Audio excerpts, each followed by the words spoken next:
আসসালামু আলাইকুম। ওয়ালাইকুম সালাম। কেমন আছেন আঙ্কেল? ভালোই। আচ্ছা, এই মুহূর্তে দেশ নিয়ে কি ভাবছেন আপনি? এই মুহূর্তে দেশের কি অবস্থা একটু বলেন দেখি। দেশের অবস্থা খুব ভালো না, খুব খারাপও না, মধ্যম ভাগে চলছে এখন বর্তমানে। আচ্ছা, সরকার হিসাবে কোন দল ক্ষমতায় যাবে সামনে? আপনার মন্তব্য কি দেশ নিয়ে? ও ভাগে হলে তো বিএনপি ক্ষমতা যাওয়ার কথা হিসাবে। মানে নির্বাচন হলে দল হিসেবে বিএনপি যাওয়ার কথা। বিএনপি যাওয়ার কথা। আহ, গত ইলেকশনের চেয়ে মানে গত ইলেকশনে বা গত টার্মে ভোট দিতে পেরেছিলেন আপনি? না, ভোট আমার যাইতেই জানি ভোট দিতে যাইতে জানি না।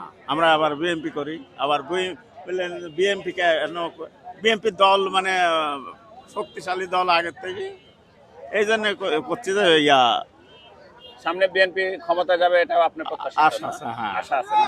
এবং বিএনপি কে ভোট দিবেন নির্বাচন? হ্যাঁ হ্যাঁ, আমরা বিএনপি করে আগের থেকে